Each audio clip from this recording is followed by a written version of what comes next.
Assalamualaikum warahmatullahi wabarakatuh.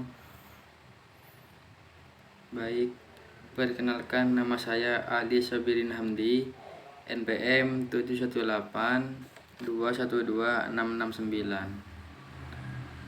Yang pertama, yang terhormat Bapak Dedi Afrianto selaku pengajar mata kuliah MSDM Internasional, dan yang terhormat dosen pengganti Bapak Firly Pratana.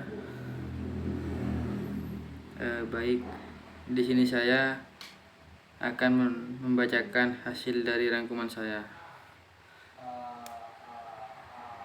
Yang pertama, seleksi. Seleksi adalah usaha pertama yang dilakukan perusahaan untuk memperoleh karyawan yang kualifikasi dan kompeten yang akan menjabat serta mengerjakan semua pekerjaan pada perusahaan.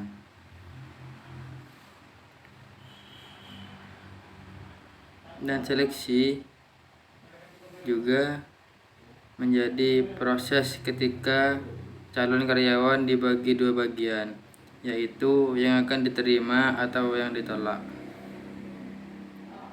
Nah, terus lanjut ke tujuannya.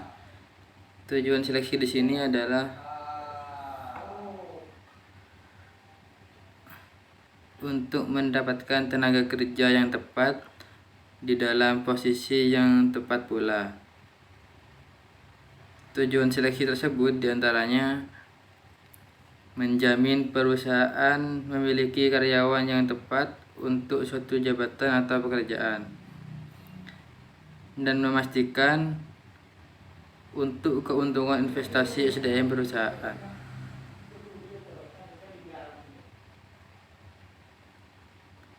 Masuk ke pengertian personel.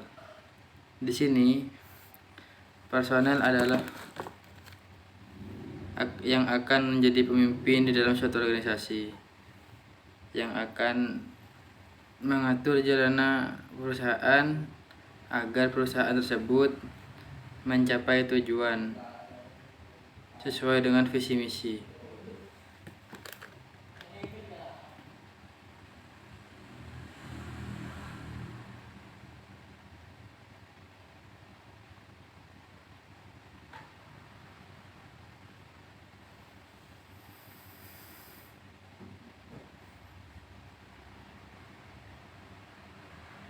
Dan masuk ke repatriasi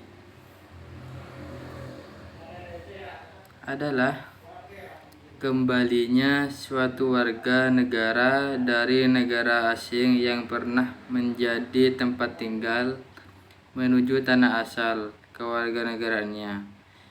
Misal ada warga Indonesia berangkat ke luar negeri, misal ke Cina. Nah, di sana dapat pekerjaan dan di sana dia tidak dihargai dan terpaksa pulang ke Indonesia.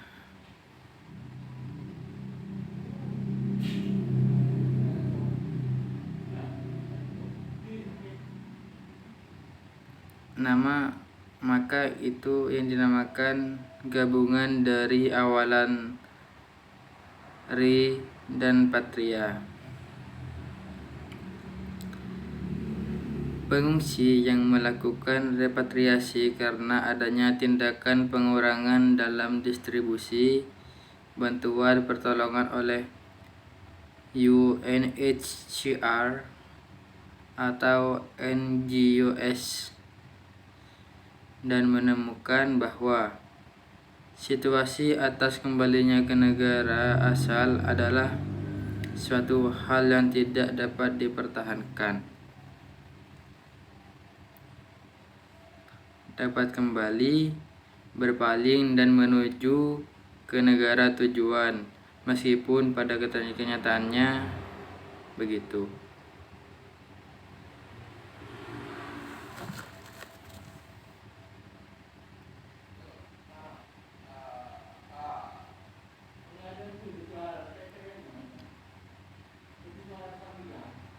Repatriasi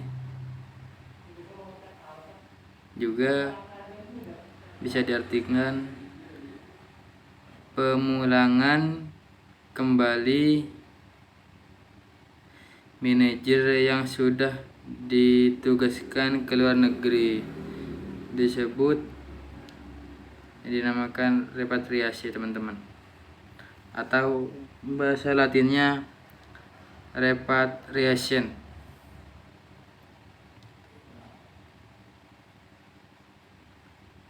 Ada alasan pemulangan atau pengembalian para ekspatriat, antara lain menurut saya itu ada 4 teman-teman. Yang pertama, secara formal masa tugas sudah selesai atau yang disebut kontrak. Yang kedua, para ekspatriat menghendaki anaknya sekolah di negara asal. Yang ketiga, mereka tidak bahagia dan nyaman bekerja di negara lain. Dan yang keempat, mereka merasa gagal melakukan tugas luar negeri.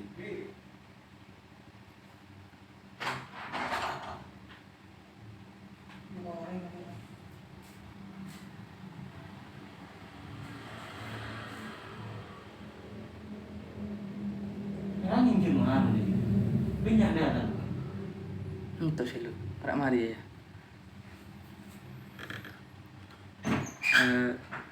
Faktor-faktor yang mempengaruhi penyesuaian repatriasi secara umum, teman-teman. Maaf ya, barusan ada kendala sebentar. Secara umum, ada 3 permasalahan yang ekspatriat harus menghadapi. Yang pertama,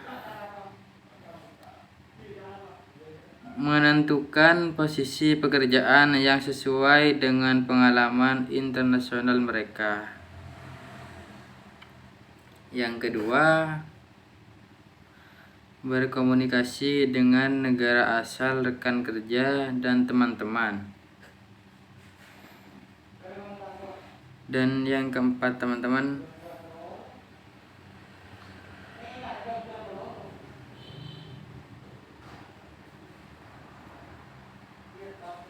budaya umum dari negara asal.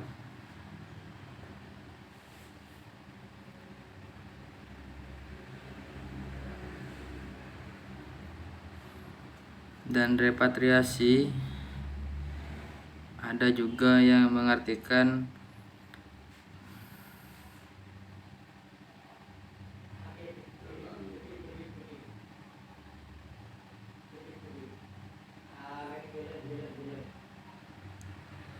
Personnel Selection and Repatriation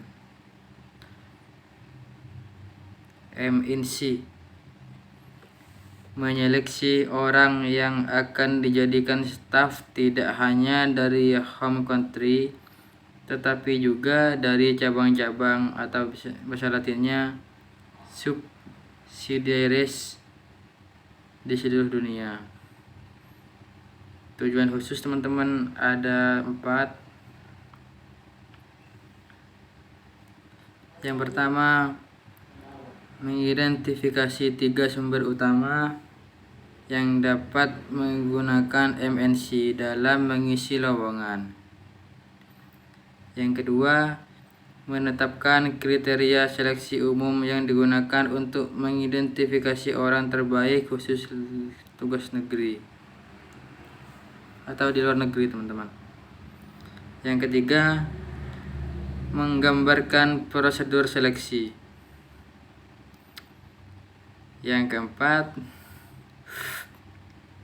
membahas alasan-alasan pemulangan orang dari tugas luar negeri.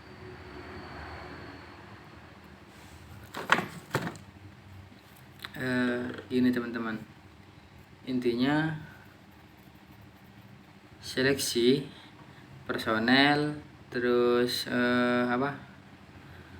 repatriasi itu sering berhubungan, teman-teman. Jadi di dalam sebuah perusahaan pasti ada 3 komponen tersebut. ada yang namanya penyeleksian atau survei, ada personel atau pemimpin, dan yang ketiga apa? Repatriasi. Nah, cukup sekian dari saya teman-teman. Kurang lebihnya saya mohon maaf. Assalamualaikum